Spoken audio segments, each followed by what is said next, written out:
हम लोगों ने अपने अपने घर में हम लोग जब रहे तो ऐसा लगा कि वहाँ कोई शांति का, कल्याण का उपयुक्त माहौल नहीं मिला सबको। तब ये सोचे कि यहाँ तो उपयुक्त माहौल नहीं है जिससे पूरा काम किया जा सके। कहाँ है? तो सबकी नज़र में यहाँ के लिए सबके मन में ये बात आई कि वहाँ चलकर हम अच्छा माहौल पाएंगे, संगति मिलेगी, आधार मिलेगा, एक अनुशासता की शरण में रहेंगे, बस सहज ढंग से पार हो जाएंगे। बड़ी विनम्रता से, बड़ी शालीनता से और पूरे भाव विभोर हो करके हम प्रवेश पाए। जिस समय हम यहाँ प्रवेश पाए हैं उस समय कोई कह देता कि नहीं तुम चले जाओ यहाँ से। उन जिज्ञासुओं से पूछो, जब उन्हें कहा जाता है कि तुम घर चले जाओ, उसके मन की क्या दशा होती होगी। उनको लगता होगा कि जैसे हमको यहाँ से तिरस्कृत किया जा रहा है, हम यहाँ के योग्य नहीं हैं क्या, मैं भी वही करूँगा जो सब लोग कर रहे हैं। आ गए, प्रवेश मिल गया, रहने लग गए। अब काम क्या है? जिस समाज से, जिस आश्रम से, जिस व्यवस्था से हमें कल्याण के लिए व्यवस्था मिल रही है, आधार मिल रहा है, उसमें अपना सहयोग दें और वहाँ से जो मिल रहा है उसके अनुसार जीवन बिताएं। हम सब यही करते हैं। करते हैं, नहीं करते हैं ऐसा नहीं है, करते हैं, करना भी चाहिए। यहाँ कोई जितने लोग बैठे हैं इसी में से कुछ लोग व्यवस्था देखते हैं, कुछ लोग काम बताते हैं। काम बताने वाला भी काम करता है। मैंने कहा है सभी काम बनाएं, सभी करें, होता है। न कोई व्यवस्थापक है, न कोई भिन्न आकृति और प्रकृति का इंसान है। सब साथी हैं, सब सहयोगी हैं। कोई कभी, कोई कभी, सब एक दूसरे के सहयोगी हैं। हम लोग कोई बड़े आदमी नहीं हैं, सब आप लोगों के साथी और मित्र हैं। सहयोग के लिए, एक दूसरे के सहयोग के लिए हैं। जो आवश्यकता पड़ती हम लोग सब मिलकर करते हैं और इसी का परिणाम है एक अच्छा माहौल, एक सुंदर माहौल जिसमें सब लोग प्रेम से जीते हैं, सद्गुरु का सानिध्य मिलता है और प्रसन्नता पूर्वक साधना में आगे बढ़ते हैं। जैसा कि मैंने कहा कि विभिन्न रुचियां, विभिन्न स्वभाव, विभिन्न देश परिवेश से लोग जब आए हुए हैं तो विचारों का अंतर होना स्वाभाविक है, रुचियों का होना स्वाभाविक है। अब इन बातों को लेकर के परस्पर मतभेद होना भी स्वाभाविक है। लेकिन गुरु जी कहा करते हैं कि विचारों का अंतर हो, मतभेद हो, लेकिन विचार वैमनस्य न हो। ये अच्छी बात है, ऐसा ही हम लोग करते हैं। तो मैं ये कह रहा था, पूर्व वक्ता ने बड़ी अच्छी बात कही, ढिग बूढ़ा उतरा नहीं, या ही अंदेशा मोह, सलिल मोह की धार में क्या नींदरी आई तोय। ये जानते हैं आप लोग? कितनी मेहनत से आप लोग आए हैं, सबको पता है। इसके पहले की बात देखिए, ये तो बात की बात है, बहुत पहले की बात देखिए। 84 लाख योनि की चर्चा होती है, हम सब भटक रहे हैं और 84 लाख योनि में एक मानव की योनि, मनुष्य का शरीर ही ऐसा शरीर है जिसमें कल्याण का काम किया जा सकता है। यह हम कहते सुनते हैं और विवेक से भी ये सिद्ध होता है। संतों ने भी इन्हीं बातों की पुष्टि की है। वो 84 लाख योनियों से हम तैर करके यहाँ तक आ गए। जैसा कि साहब की बातों में है कि नदी को तैरते तैरते तैरते तैरते आ गए। अब ढिग यानी पास में जहाँ पर आपको बिल्कुल पार होना है, और जैसे कोई घाट बना हो तो उसको पकड़ना है अब, क्योंकि नदी की बिल्कुल कगार पे आ गए हैं और पकड़ के पार हो जाना है, और वहीं डूब जाए तो वहाँ से हम तैर रहे हैं। मछली, मच्छर, मक्खी, तमाम सांप, बिच्छू, गोजर होते रहे, सब से तैरते तैरते मनुष्य शरीर पा गए। और मनुष्य शरीर में मिलने के बाद भी तमाम लोग कमाते हैं, खाते हैं, परिवार बढ़ाते हैं, जीते हैं, मर जाते हैं। कोई मतलब नहीं इन सब बातों से, लेकिन उनसे भी हमारा स्तर ऊंचा उठ गया। कहाँ आ गए? यह विवेक जग गया कि आत्मा अनात्मा के विषय में समझने के लिए बात आ गई मन में, अध्यात्म की बातें मन में बैठ कर गई, कल्याण के लिए भी। और बहुत लोग केवल इतना जानते हैं कि साधना करना चाहिए और पूरा कल्याण कर लेना चाहिए, यह जानकारी है, बहुत लोगों को है। लेकिन वे लोग ये भी कहते हैं कि अब समय बीत गया। कई लोग ऐसा अनुभव करते हैं कि साहब, यदि ये बात हमको शादी के पहले मिल गई होती या आज से 15-20 साल पहले मिला हो, जानकारी हुई होती, तो ये झंझट में हम न पड़ते, और हम लोग उस झंझट से भी पार हो गए। मतलब अब देखिए, नदी से जब तैरते तैरते कहाँ तक आ गए, वो भी पार। मझधार में कोई डूबे तो बात समझ में आती है, लेकिन साहब कहते ढिग बूढ़ा, मझधार में नहीं डूबे हैं हम लोग, बहुत नजदीक आ गए। पहली बात, मनुष्य का शरीर मिला, मानुष तन मिला, सदगुरु मिला।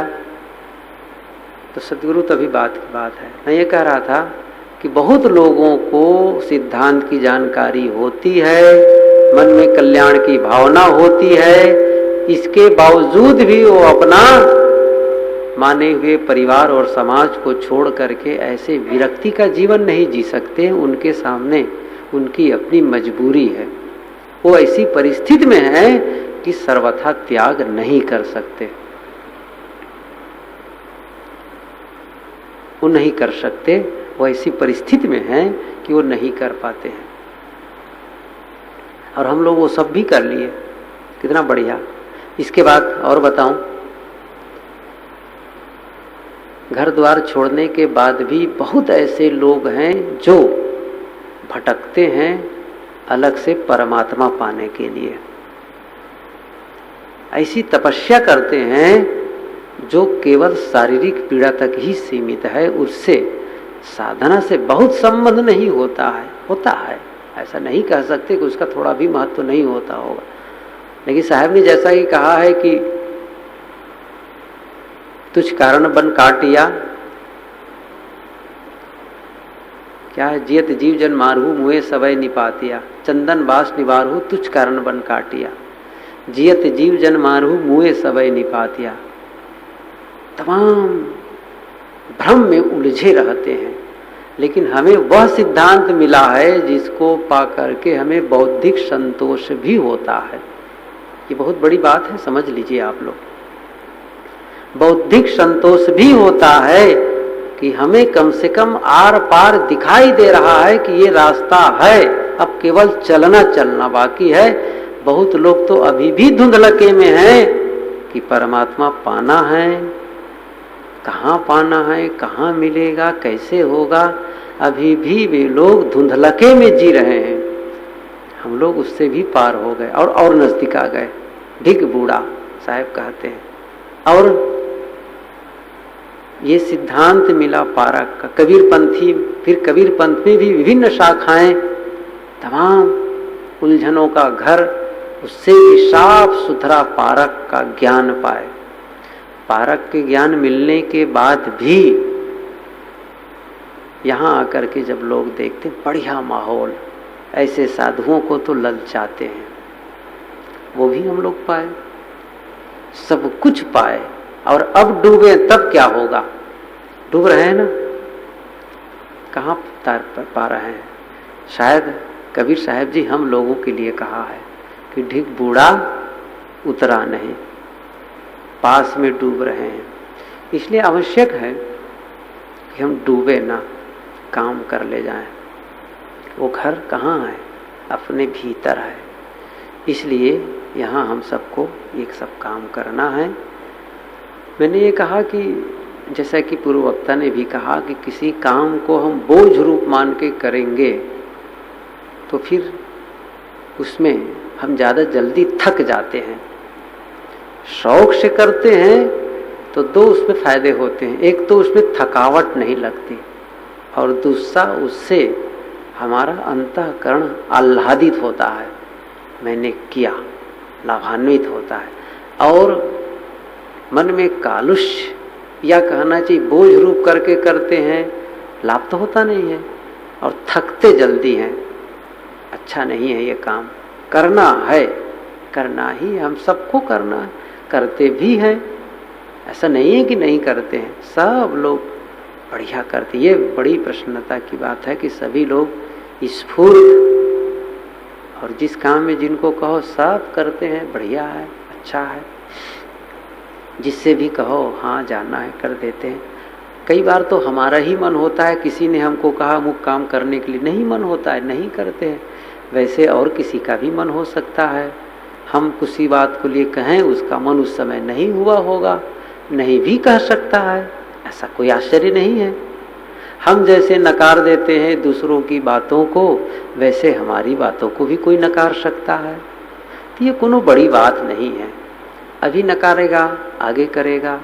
तो हम यदि औसत दर्जा का निकालना शुरू करें तो करना ज़्यादा होता है, नकारना कभी कभी। किसी को हम 25 बात कहते हैं तो मेरे ख्याल से वो 22 बात मान जाएगा, 2-3 चाहे ना माने, तो परसेंटेज बहुत ज़्यादा है करने का। न करने वाला बहुत 1 या 2। इस मामले में हम सब अच्छे हैं, बढ़िया है, सब करते हैं। बस इसी बीच थोड़ा हाथ पैर और पटकना है कल्याण के लिए, ढीला नहीं होना। करते भी हैं, लेकिन यह कहने सुनने का मतलब होता है थोड़ी बहुत ढिलाई हो तो स्फूर्ति आ जाए, चाहे वो सेवा कार्य में हो, चाहे आध्यात्मिक उन्नति में हो। हम सब कह सुन करके प्रेरित होते हैं, कहने से स्वयं को प्रेरणा मिलती है, दूसरों को मिलती है। गुरु से सुनते हैं, संतों से सुनते हैं तो हम प्रेरित होते हैं, हमारा जागरण बढ़ता है। अर्थात हम कहीं पर कोई ढिलाई करते होते हैं तो उस ढिलाई को छोड़ते हैं, और जहाँ पर ऐसी कमी लगती है उसे हम सुधारते हैं, क्योंकि तभी अनुभव होने लगता है कि नहीं, मुझे अपना काम करना है, सब मिलकर के कर रहे हैं, मुझे भी करना है। तो ये जागरूकता हम सबको बनाना है।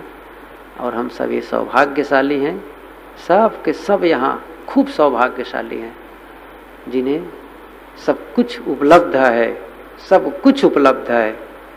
भोजन के लिए चिंता नहीं करनी है, कपड़े के लिए चिंता नहीं करनी है, निवास के लिए चिंता नहीं करनी है। किस बात की चिंता है? साथियों को देखो, मुस्कुराओ, मस्त रहो, प्रसन्न रहो, हंसो, साधना करो, पढ़ाई लिखाई सेवा का काम भी हंसते बोलते कर लो, बात खत्म। यही करना है। बहुत गमगीन रह करके, उदास, नफरत मन में भर के, घृणा का भाव भर के, उड़न भर के, बोझिल हो जाता है मन। फटक दो, किसी से कोई बात हो गई, फटक दो, हो गई बात, कहने सुनने का होना सुना चला करता है, माहौल है, समूह है, क्या उसको लेकर के क्लियर, हर समय मन को क्लियरिफिकेशन कर डालो, ब्रेन वॉशिंग करते जाओ, साफ, हल्का, मस्त मस्त जियो, साफ सुथरा होकर के जियो। क्या जिंदगी थोड़े दिन तो जीना है, थोड़े दिन जीना है, बहुत थोड़े दिन। अब इसमें भी उदासी, मनहूस बना हुआ मानो बोझा लदा है। अरे दूसरों का बोझा देखोगे तो अपना बोझा हल्का हो जाएगा। बहुत बोझा नहीं है, कुछ भी बोझा नहीं है, और थोड़ा अपने से ऊंचे स्तर के लोगों को बोझा देखो तब पता चलेगा। और देखो और देखो। अब मैं तो सबसे ज्यादा देखता हूँ गुरु जी का बोझा। वो कितना लोड लेकर के चल रहे हैं, मतलब हम सब उनके ऊपर लदे हैं ना। आप अनुभव करिए, मैं कई बार देखता हूँ इस चीज को, हम सब लदे हैं। मतलब हमें कोई बात आती है, किसी ने हमको कुछ कह दिया तो वहीं जाके हम निकालते हैं, अपना बोझा ला देते हैं उनके ऊपर। साहब अमुक ने हमको ऐसा कहा है, वैसा कहा है, ये ठीक नहीं है। कहें ठीक है, सब सुनते हैं, इतना इर्जार्व करते हैं, इतना इतना इर्जार्व करते हैं। अब वो ढोए जा रहे हैं, वो महापुरुष ऐसे सब ढोते जाते हैं। हम लोग थोड़ा सा दबाव पड़ा, ओफ ओफ, बस सब हम लोग एक अच्छा शब्द मिला है, दुआ होने लग। बहुत अच्छी बात, ये सही है, हम सब की वही दशा है। बहुत क्यों आप खिन्न है, मगन रहो, बहुत मगनता से रहो, कोई खिन्न मत रहो। मस्त, किस बात के लेकर खिन्नता, बहुत आनंदित, थोड़े दिन जीना है उसमें खिन्न दुखी, अभागा, प्रसन्न रहो, सब भाग्यशाली हो, मस्त, कोई क्लेश नहीं है, कोई पीड़ा नहीं है। इस प्रकार प्रसन्न होकर के जिए। देखो सुबह विशाल वचनामृत पढ़ने में आनंद आएगा, ध्यान लगाने में आनंद आएगा, खूब मस्ती से ध्यान। ऐसा थोड़ी कि झूमते रहो ध्यान में, अरे बैठ गए मस्त अकड़ के, बैठे रह गए। देखो अंदर के क्या कह रहा है, भीतर वाला परमात्मा बैठा, वो क्या मांग कर रहा है, पूछो तो जरा से उनसे, तब पता चलेगा। ये मांग है, ये है, छोड़ो, कहो, पूछो उनसे, है भीतर वाला क्या चाहते हो। और जैसे मन से पूछो कि क्या चाहते हो, वैसे चुप, पूछते नहीं उससे, बहे जाते हैं, बहे जात बेहोश, सब बेहोशी की धारा में बहते जाते हैं। लेकिन जागरूक रहें, मस्त रहें,